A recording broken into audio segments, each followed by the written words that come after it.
Hello, my name is Hillary Hellerback, and I've lived in Baltimore City for about 26 years now. I'm the mother of 3 grown children, and I'm a social worker who has worked as a victim advocate in a district attorney's office, as a community mental health worker, and as a school social worker. I grew up in Philadelphia in the 1960s and 70s, when police corruption and brutality, particularly against Black citizens, was rampant. Even as a young white girl, I learned not to trust the police in my neighborhood. I have since worked with officers who I have grown to respect, but I've also seen that our system of policing creates many officers who feel a dangerous amount of entitlement, immunity, and power when they put on their badge. That, combined with institutionalized racism inherent in our legal system, is dangerous and problematic for us all.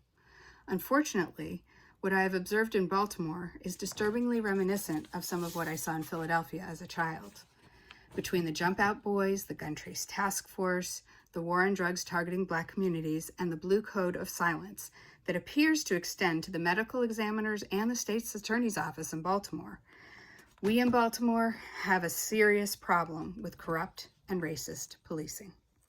The Law Enforcement Officers' Bill of Rights only serves to exacerbate this problem by giving police a statutory advantage over citizens by allowing officers to police themselves and have extended time to get their stories straight and cover up wrongdoing. The law bans the use of interview techniques on officers that officers routinely use on citizens or other employers use with employees if misconduct is suspected. I believe strongly that in order to even begin to combat the institutionalized racism and lack of transparency and accountability currently surrounding law enforcement in Maryland, we need to do the following. We need to immediately refer cases of misconduct of law enforcement to outside entities and to end qualified immunity. We need to fully repeal the Law Enforcement Officers' Bill of Rights, as there are plenty of other statutes to protect citizens and employees and even police officers. We need to provide for strong civilian oversight and investigation of officer misconduct with transparency and access to personnel records.